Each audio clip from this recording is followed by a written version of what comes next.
আসসালামু আলাইকুম গাইস, আজকে তৈরি করব গজার মাছের আলু ঝোল।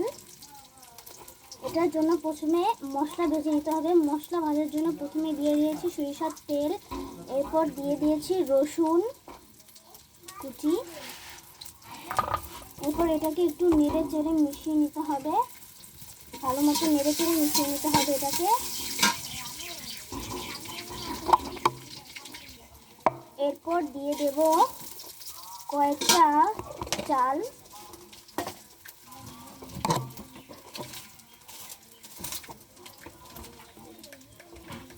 দিয়ে দেব আস্ত জিরা,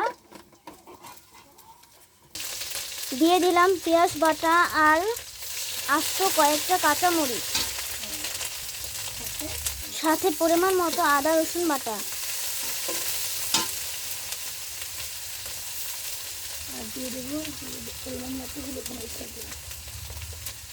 এটা কি মরিচের গুঁড়া? দিয়ে দেবো মরিচের গুঁড়া,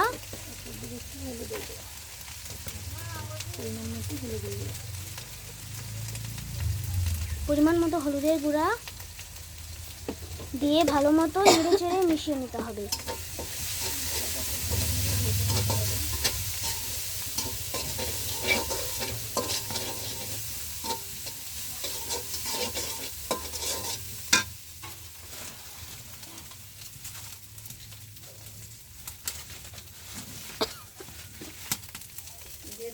দিয়ে দেব স্বাদ মতো লবণ,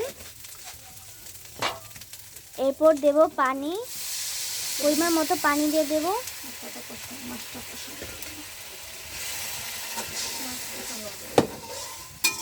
পানিটার সঙ্গে মশলাটা ভালো মতো মিশিয়ে নেওয়ার পর মশলাটাকে বলক ওঠা পর্যন্ত রাখতে হবে, সাইড দিয়ে যাতে বুদবুদ উঠে যায়।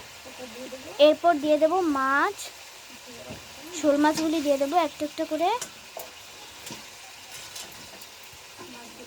মাছগুলো ভালোভাবে কষিয়ে নিতে হবে। 6-7 মিনিটের মতো মাছটাকে ভালো মতো কষাতে হবে, কারণ এটা হলো শোল মাছ, তাই এটা কষতে একটু সময় হবে। এরপর ঢেকে দিতে হবে। পর একটা আলু কেটে নিতে হবে।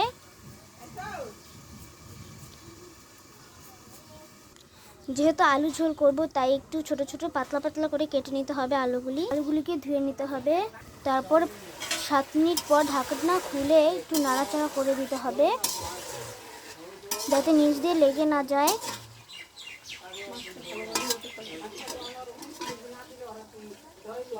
চুলা থেকে মাছটাকে নামিয়ে নিতে হবে, যাতে মশলাগুলি যাতে না পড়ে। 5-7 মিনিট পর এরপর এই মশলাগুলোর মধ্যে দিয়ে দেবো কাটা আলুগুলি, দিয়ে মশলা দিয়ে নাড়াচাড়া করে মিশিয়ে নিতে হবে। দিয়ে দেবো পরিমাণ মতো পানি দিয়ে একটু নাড়াচাড়া করে আলুটাকে সিদ্ধ করে নিতে হবে। আলুটা সিদ্ধ হয়ে গেলে দিয়ে দেব বেগুন। একটা বেগুন আমি ছোট ছোট করে কেটে নিয়েছি, দিয়ে দেবো বেগুনগুলি দিয়ে বেগুনটা সিদ্ধ ভেজে রাখা মশলাগুলি বেটে নিতে হবে। এখন দিয়ে দেব মাছগুলিকে, দিয়ে একটু নাড়াচাড়া বাটা মশলাটা দিয়ে দিলাম, ঢাকা দিয়ে ঢেকে দিতে হবে। চুলা থেকে তরকারি নামিয়ে নিলাম। এই দেখুন তরকারির লুক, দেখতে কিন্তু খুব মজা লাগছে, ইয়াম্মি লাগছে, আর খেতেও অনেক টেস্টি। আর এটা ছিল আমার মায়ের রেসিপি। আশা করি আপনাদের কাছে রেসিপিটা ভালো লেগেছে। ভালো লাগলে প্লিজ একটা লাইক করবেন আর পাশে থাকা বেল আইকনটা অবশ্যই ক্লিক করবেন।